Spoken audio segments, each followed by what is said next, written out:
Hi, I'm Zanzi. You are listening to Farmers Inside Track, proudly brought to you by Food Form Zanzi. I am your host, Patricia Tembo. Welcome to episode 509. So today we're looking at endoparasitic treatments for ruminants.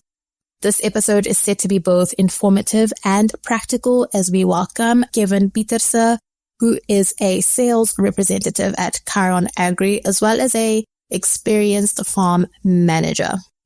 Animal health treatments can get complex. So today, as mentioned, we will be looking at endoparasitic treatments, aka worms, and Pieterse will unpack the best ways to administer these treatments available in the market. Kevin, welcome to Farmers Inside Track. We're very excited to have you on the podcast. It's been a long one coming. So for all listeners who have not heard of you or Kyron Agri, may you please give us a little bit more about your background and what you do, as well as your experience in the agricultural space. Thank you very much for having me, Patricia. I appreciate it. I'm in the Popo area. I represent Kyron Agri. We do animal health products, anything from vaccinations to deworming products to dips, even ear tags. We are quite well represented in the field. We also give, I think, very good service to our farmers. All of our products are available at your local co-ops. So please feel free to get into contact with us. I did a little bit of research on your background. I know you have farm management experience as well. Is that correct? Yes, that's correct. Yes. Awesome. We're in good hands. I know with your experience and also the farmers that you interact with, we're going to get a lot of insights from you regarding animal health products. I know animal health products can get very complicated and, it can be hard for farmers to understand, especially if you're new in the space. What are the different kinds of classes or treatments available in the market, specifically for endoparasites? Because obviously there's a difference between ectoparasites and endoparasites. For ruminants, what is out there for farmers? What do they need to know? I actually think our farmers are in quite a fortunate position because when it comes to endoparasitic control, dewormers, they've got a lot of options. There's a lot of different dewormers available on the market, which I think is actually quite a good thing because as farmers should actually know is that there is such a thing as resistance to some of these products. So it's actually very good for them to educate themselves about the different classes of dewormers that there are and to know what they are using, how long have they been using it, and do they have resistance or is it still working for them? Let's start. Look, ruminants, cattle, sheep, and goats. For them, we've got up to 11 different classes of deworming products. So these products or actives are put into these classes according to their chemical compositions and as well as their mode of actions. So mode of actions, basically, that's the effect that these products or this active ingredient has on the worms that you are trying to treat or kill.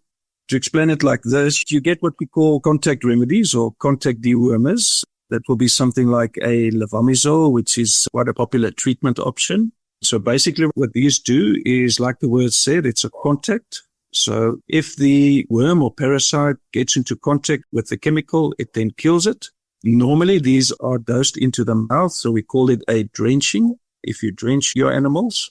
So if you dose that animal into the mouth, it then goes into the intestinal tract. From there, goes through the stomach linings, into the bloodstream, circulates, and then any parasites which come into contact with that remedy will then die. Normally, a contact remedy is sort of a quick in and out. We call it sort of a quick kill method. So basically, what these parasites do is they are in the organs or in the intestinal tract of the animal. They will then latch on somewhere and start to suck blood where they actually rob that animal of proteins and red blood cells and all of that. That's the reason why if farmers do have a high worm burden or endoparasitic burden on the animals, that's why they start to lose weight and start to get sick. Then, of course, you get long-acting remedies.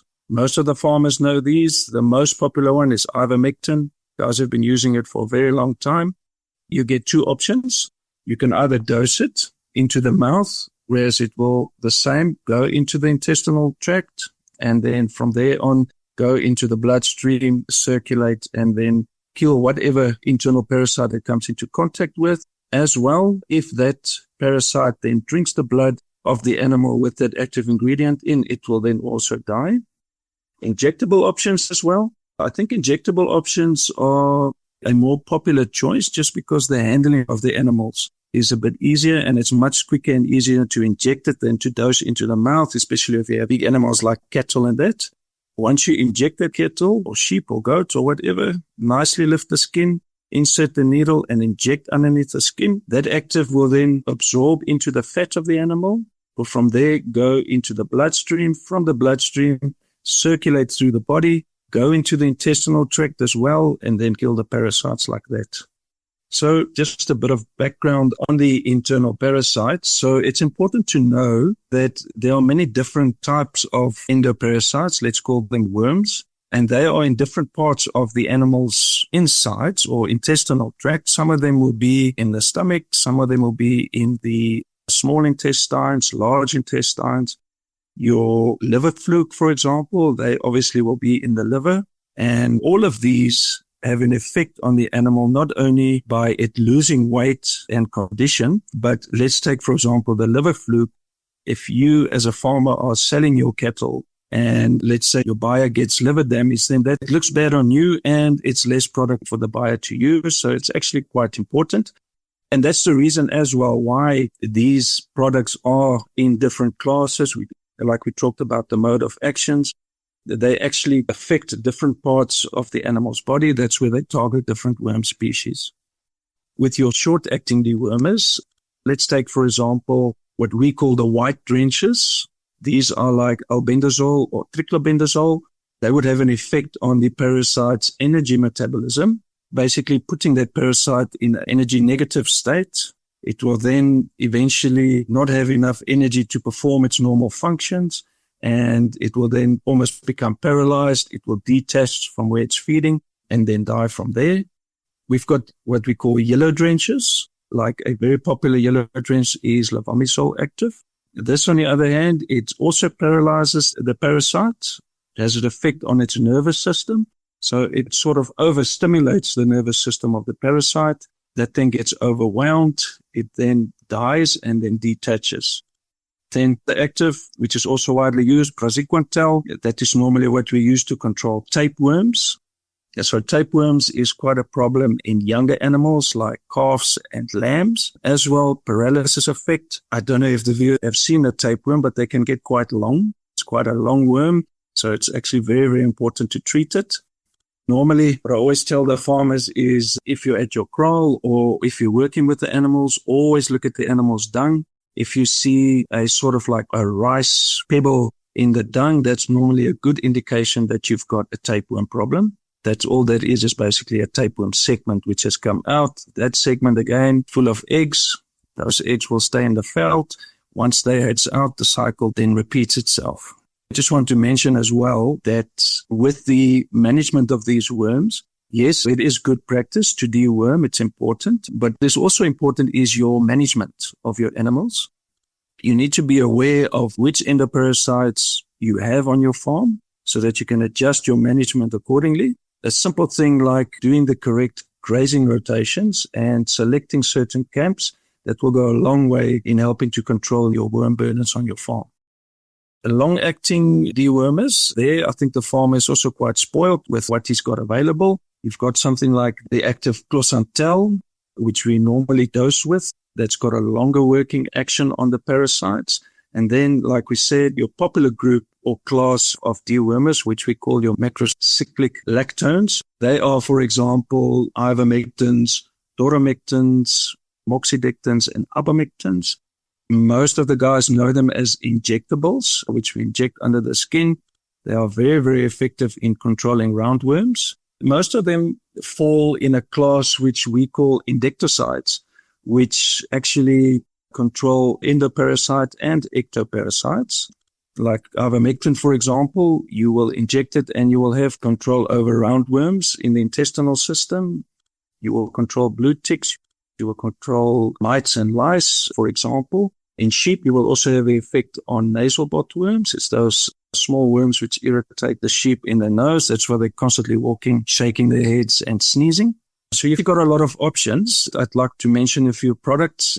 If we look at the ivermectin range, Kyron has actually got quite a few very decent products. We've got injectable options. You get your short-acting Ivermax 1% and your Ivermax Platinum LA. So basically, your long-acting one has just got a longer working. And we've also got drenching products, which we've registered for sheep.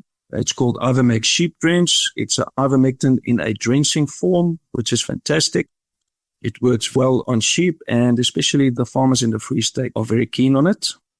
Recently, we've also launched a product called Ivermax Pour On, which is a pour-on dip containing the ivermectin active. The feedback we've got so far is fantastic. So you've got the added benefit of not only controlling external ticks through a dipping session, but also roundworms, which is quite fantastic. Another product on the market is Attila. It's doing very, very well. There we've got a dipping active fipronil with a macrocyclic lactone called abamectin. We've got very, very good feedback on that from the farmers as well. Once again, you're going to dip your animals. It's a very convenient pour-on dip. Once you pour it onto the back, it spreads over the body of the animal and then gets pulled into the fat layer and gets absorbed into the body. There, you're going to control your roundworms and single and multi-host ticks, which I think in a year like this with all the rain, most of the guys are struggling a lot. If you had to rank the macrocyclic lactones according to the residual effect that they have on the control of these internal parasites, the active moxidectin has got a longer working residual period than, let's say, ivermectin or doramectin. Very, very good product. Kyron has both available options, one in an injectable and one in a dosage as well. So if you had to drench your animals with a moxidectin or moxiject, then you will have up to 35 days of residual action against wireworm. And wireworm is one of the bigger endoparasitic problems that most farmers have. We've got a lot of economical losses due to wireworm. Wireworm is one of your roundworm species. I think if farmers do have a problem with wireworm control, they will be wise to get hold of the nearest Kyron agent. He will definitely be able to help them. Great stuff. Wow. Just some keywords that you mentioned, starting with active ingredients. Just, for farmers who are still new and, learning about everything, what is an active ingredient? Because, of course, they have to be familiar with that and what exactly the purpose is.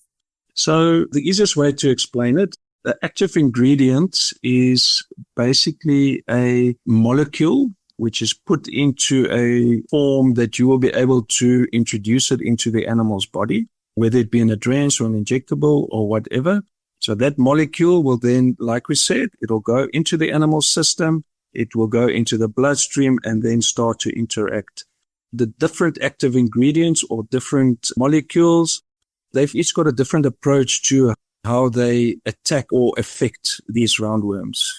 That's basically why it comes down to different classes and different modes of actions. It's a completely different type of chemical molecule, if you want to call it, which interacts with these internal parasites. And then you also did mention, that there's the contact and then the long acting. Is there a third one or it's those two specifically? They normally group in those two, but long acting could be relative. Some of your active ingredients will have a shorter residual effect than others. Like we said, you get your contact killers. They are so basically in and out, come in, cause havoc and then go out again. And then other products, which we call long acting, they will then circulate longer in the body. Depending on the type of active, that will depend on how long the residual action is or how long the working time is for that active ingredient in the animal's body. So obviously, the longer your residual period for a active ingredient, the better your control will be. How would a farmer differentiate between making the decision between a contact and the long acting? They're seeing the symptoms, associated with endoparasites or worms. How do you make a decision between the two? I think it will all depend on the burden or the worm load which your animals have. A lot of guys are in a situation sometimes where, let's take this year, for example, with the very high rainfalls that we had, and then obviously with high rainfalls and then high temperatures after that, the life cycle of your worms will be much quicker. So you might find yourself in a situation where the last time you were with your animals, everything seemed relatively okay. But now we're going through animals again and we see, sure, now all of a sudden we've got a very high worm problem. And then you need to make a decision. What a lot of guys do is they'll maybe come in with a levamisole. We've talked a bit about that. That's a short-acting one. Put it in, dose them, use it as a cleaning action. And then maybe directly after or a few days after, come in with a longer-acting one to try and just clean up what was left behind. So you can use it in conjunction, basically. You can. I know especially farmers in, let's say, the Karoo area where they've got big expanses of farms and they really only see their sheep about once a month, let's say. I mean, if you're in a situation like that, when you have the sheep there or the animals there, then you'll obviously want to do a treatment like that. When we're looking at meat quality and withdrawal period, because it gets very stringent when supplying to abattoirs, etc., what advice or information can you share now? Because the endoparasitic control treatments are in the animal. So, of course, that obviously influences meat quality, etc. When it comes to withdrawal periods, how would a farmer approach that? So the best advice that I can give the farmers there is all of the registered products which you are buying. On the label, it tells you what the meat withdrawal and the milk withdrawal period is for that product. Read your label first before you use it, before you deworm. Make sure that that withdrawal period falls within the time frame that you have. And it differs from product to product and active to active. Some of your shorter working dewormers, they might have a withdrawal period of, let's say, 7 days. If I take Endo Plus Lint, which is one of our products, that's got a meat withdrawal of 7 days and it's got no milk withdrawal. So it would all depend on what you want to do. Just always be aware of those withdrawal periods and make sure that you fall within them. So the important thing is to read the instructions. Exactly. Contact agents like yourself, more information, I suppose.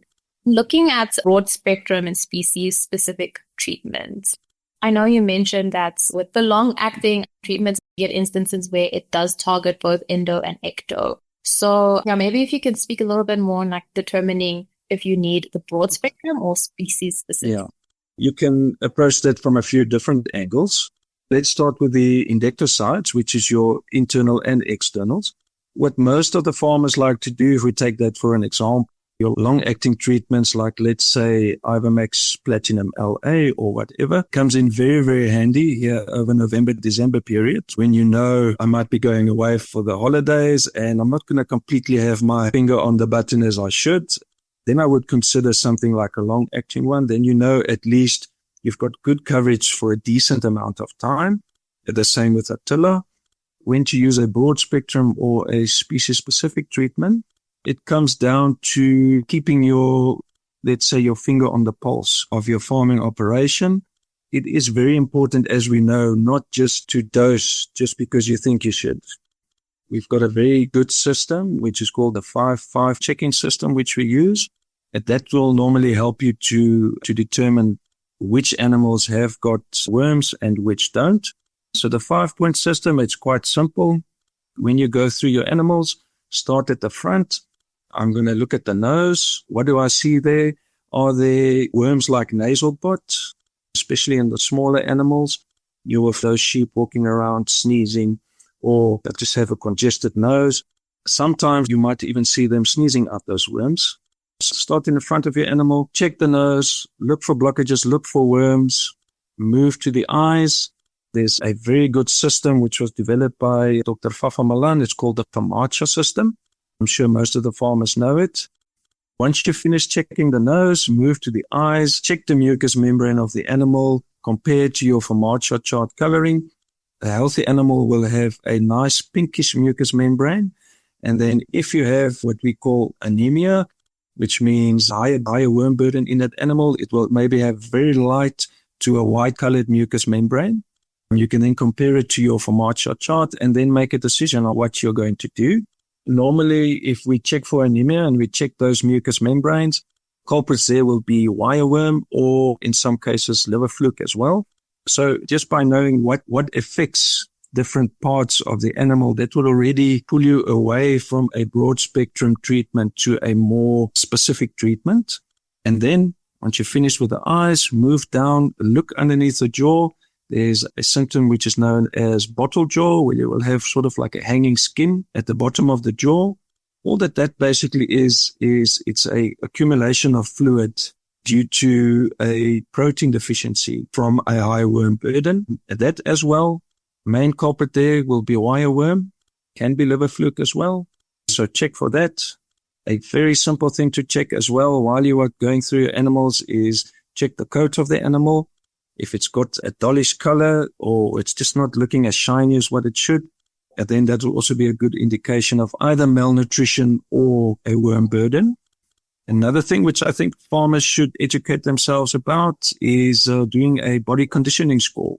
So now we've checked the head of the animal. We're quite happy with that. Move back, go on the spine towards the back of the body of the animal. Start to feel the muscles on the back along the spine. You then class them according to the body condition score. And if you see that that animal is not in a condition that it should be, then obviously that could also be a sign of malnutrition or internal parasites. And then while you're at the back, lift the tail, look for diarrhea signs. All of that will indicate some or other problem, intestinal problem or worm burden problem. If you just build up your knowledge about what you need to look for, where you need to look, that will put you miles ahead in the sense of not only bringing down your costs, because remember, a specific dewormer will cost you less than a broad spectrum dewormer. Other things that they can look at is, let's say an animal does die on your farm. Every farmer should be curious enough to want to know why they died. So we'll normally do a post-mortem on those animals. In the post-mortem, you will then go through the entire intestinal tract, look at the stomachs, look what's inside the stomachs, open the liver, look for liver fluke.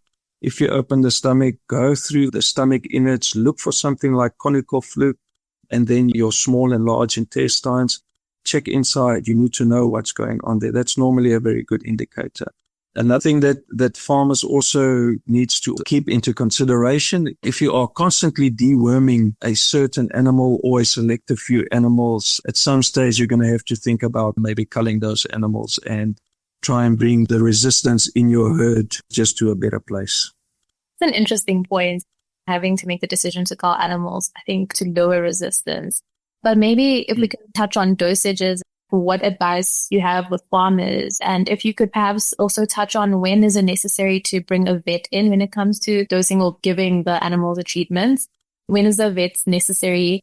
How do farmers make sure that they're sticking to the correct dosages? So dosages is obviously very important.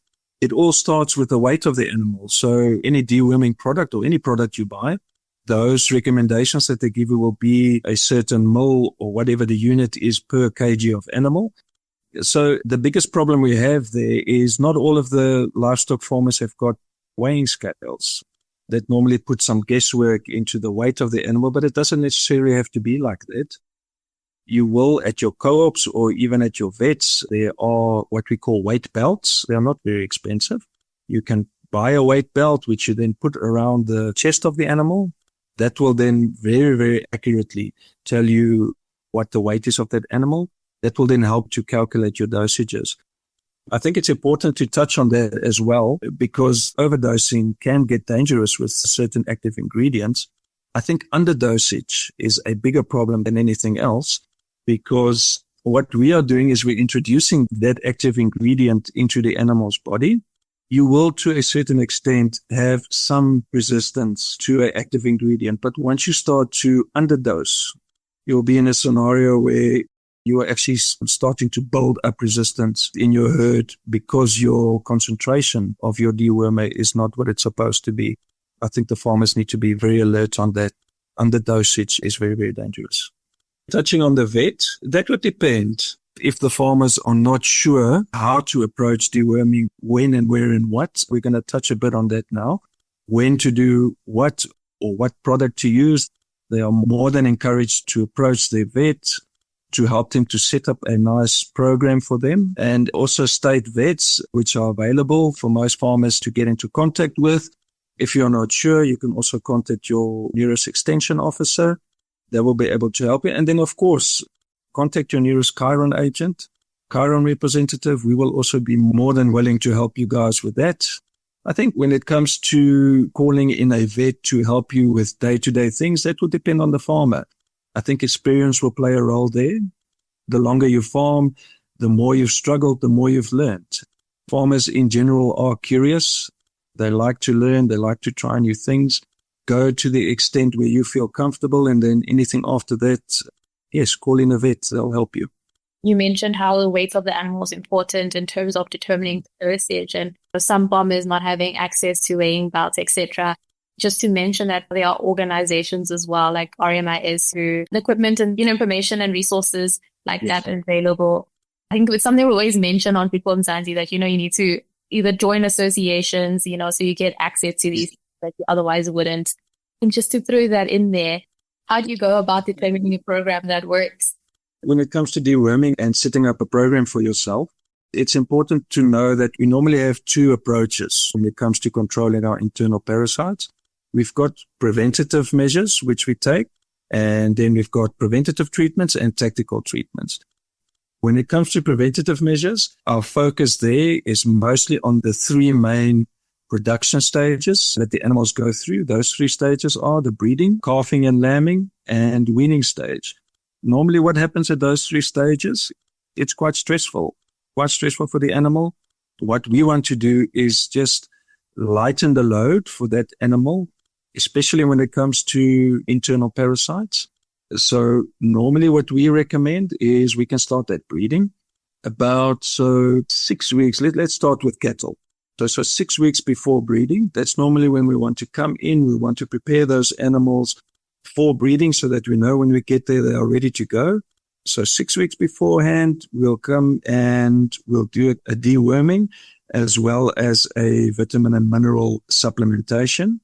So in cattle, you've got quite a few options you can use. Most of our farmers are using the injectable options. We've talked about it earlier. You can give the bulls and the cows something like a Ivamax Platinum LA or even a Doraject LA, which has got added vitamins to it. If you are in an area where you've got high liver fluke problems, there you might want to look at something like an Ivamax plus fluke, which is a ivermectin combination with a liver fluke control, or something like Endoject plus fluke. It will all depend. If you want to dose the animals rather, there's products for that as well. Something like Trinex Plus, that's also very, very popular. So now, as we're nearing breeding, we need to clean out those animals, take that worm burden off them. When it comes to the vitamin and mineral supplementation, which we normally give complex A&E for cattle to fill up any shortages which those animals might have. And then once you put the bull by the cows, I think everyone's ready to go. While we're on that, you do get different breeding seasons. In cattle, if you have a set breeding season, mostly your breeding time will be in December. But there are a lot of farmers where, let's say, the bull is walking with the cow the whole year. We call that a natural breeding system. Then normally you will come in with your deworming vitamin and minerals at about October, November, round about there. If the farmers are not sure, they're more than welcome to ask and we'll help them with that. So we're set on the breeding. That's been done. And then 9 months later, now with the cattle, we're approaching our calving time. Then once again, before calving, we want to put that cow in the best possible position by the time she gets to calve, because remember, it is a stressful period for them. There's a lot going on there. So then again, 6 weeks before calving, we'll come in again. We'll do a decent deworming and then again a vitamin and mineral injection. That should help that cow a lot. The thing that we must always remember when it comes to calving, not only the stress of calving for that cow, but that cow has just come through a 9 months pregnancy period, which she had to carry that calf. Now she's going into calving. She's going to start to lactate. She needs to produce milk for that calf. And then in the same time, recover her own body, because in roughly about 3 months, she's going to go back to breeding again. So there's a lot going on in that time. That's why it's very, very important to make sure that you help your cows as much as you can in that period. And that's one of the main reasons why we deworm as well. So we've done now up until calving. Calves are born. Everyone's happy. Now, 6 or 7 months later, that calf is going to be weaned. So like we said earlier, in your younger animals, sheep, goats, cattle, they normally have a bigger problem with tapeworm. So the farmers need to be sure that they are aware of that and that they also include that in their strategic program. What we normally do is we'll use a product like Endoplus Lint. It controls roundworms and it controls tapeworms. With the cattle, we'll come in at about 2 or 3 months of age. We'll do a deworming, and then at about 6 months of age, just before weaning, we'll deworm again. When it comes to the smaller animals like sheep and goat, the principles are roughly the same. You've got your 3 production stages, except here with sheep and goats, we'll try and come in at about 4 weeks before breeding, 4 weeks before lambing, and then with your lambs, we'll do at about 2 to 3 months of age, and then again after weaning at about 6 months of age.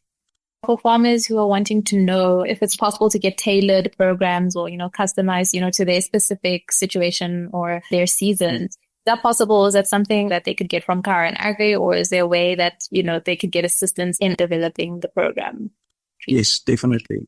I think when it comes to something like deworming, the when and the what and the how, it can be quite overwhelming for some of the farmers.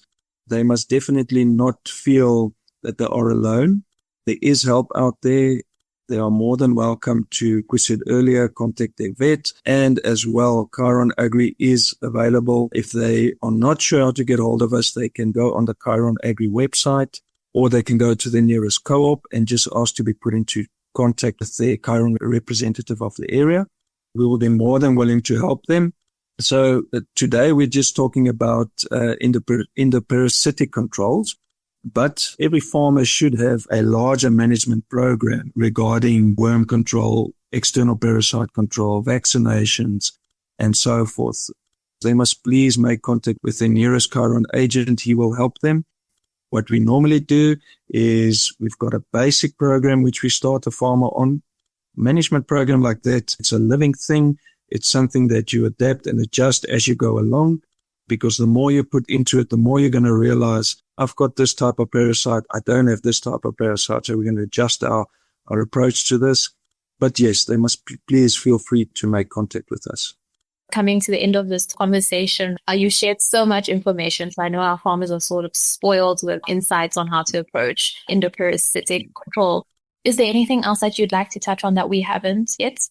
We talked a bit about strategic treatment plans, which we put into place in those different periods. But we need to talk about, what about in between?